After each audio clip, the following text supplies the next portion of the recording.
Today, I want to talk about things that you can do as an American expat that will really make English people mad. Calling football soccer or saying it's just a game. Football here in England is not just a game, it is actually a religion. It is such a cultural thing, and it's based around the community that you grew up in, the community that you live in. For a long time, everyday workers, the only thing that they had in their community, other than the pub, was to go to a football match on Saturday. And they would go to the pub for a couple hours beforehand. They go to the game. You literally would walk because it's in the middle of town, and all of the housing and everything is built around the stadium. And you would go and you would enjoy the match, and then you would hopefully enjoy the match if your team won. And then you would go back to the pub and either celebrate or drown your sorrows, and then go back to your family for the rest of the day and the rest of the weekend. And that was really what you had to look forward to for a lot of workers for a long time here in England. And so it just is ingrained in the culture here in England where if you're a football fan, you are that football fan for life. And even if you move outside of that community, you still have a sense of loyalty to that football club. And it is something that is very, very personal to you, and it's very important to you and your way of life and how you are and what you do with your life. It becomes part of your identity almost.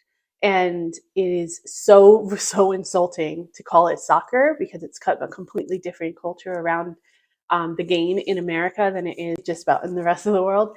But particularly here in England, it is so ingrained in the culture, it's such a huge part of local culture and local communities that if you call it soccer or you call it just a game, it's actually extremely insulting.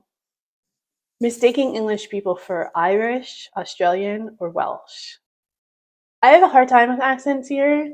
I sort of know that they're all British or under the Great Britain flag, but I still have a hard time with determining where in the region they are and things like that. And I have made this mistake a lot. Most people that I know have been somewhat lovely about it because you can tell that I'm a foreigner and I'm not very familiar with it. Even people who are like from the north of England, to be said that they're from the south or the Midlands even in England, it's kind of an insult to them and vice versa. So it's probably best to not assume that you know where they're from and to not even ask and just wait to see if they tell you. The next one is jumping the line or the queue. So if you do this even mistakenly, you're going to get ripped apart for it. The British on a whole are very polite and very understanding as a culture. But when you don't wait your turn, whether it be driving, whether it be waiting online at an event, waiting online at the store, or even in the like unspoken queue or line at a pub, if you're not waiting your turn or you're not saying, hey, are you next? And that kind of thing, and being that polite and that aware of the rest of the people in the environment, you are going to get ripped something rotten.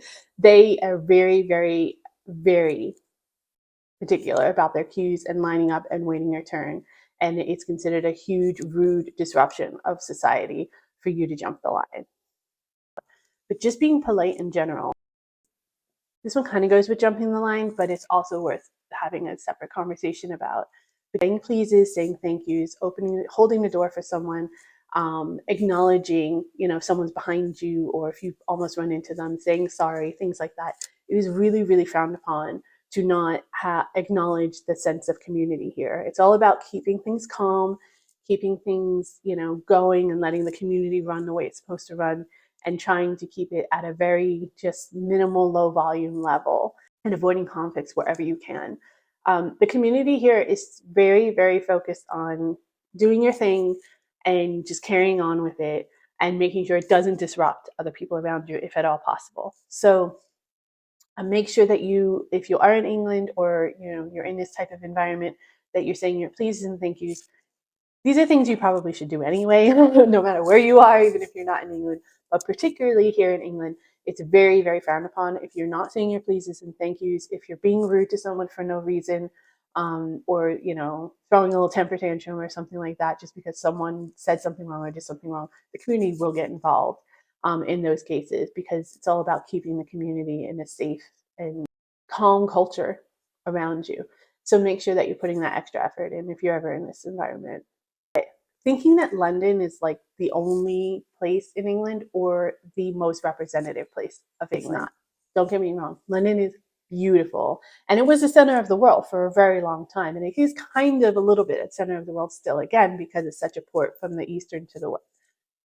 I don't know if I'm doing it on the right sides, but the east to the west sides of the world. But as beautiful and as lovely and as historic and as many things as there are to do there, it is still only one small fraction of what England really is. The countryside in itself is absolutely divine.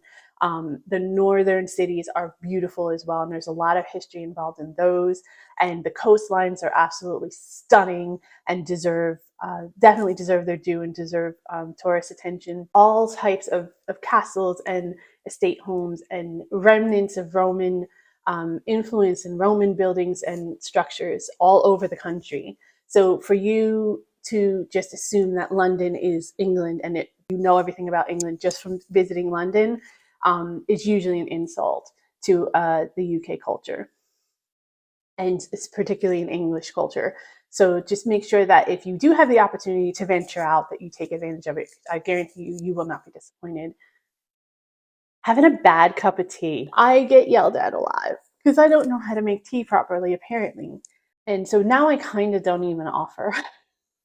And it's not necessarily that I'm trying to be rude by not offering a cup of tea, but I know how particular British people are about their tea.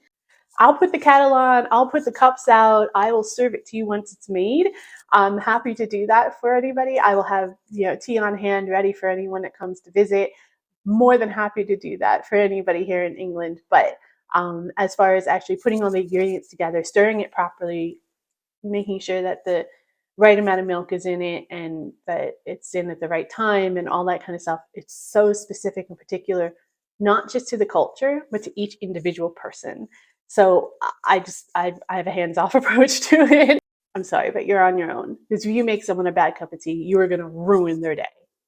Trying to imitate a British accent. If this is something that you actually have a knack for, then I don't think it would be insulting at all. But if you're like an American and you're trying to do a British accent, it comes off very, very bad. It's almost like you're mocking them and they take it personally. So it's probably best just to not even do it.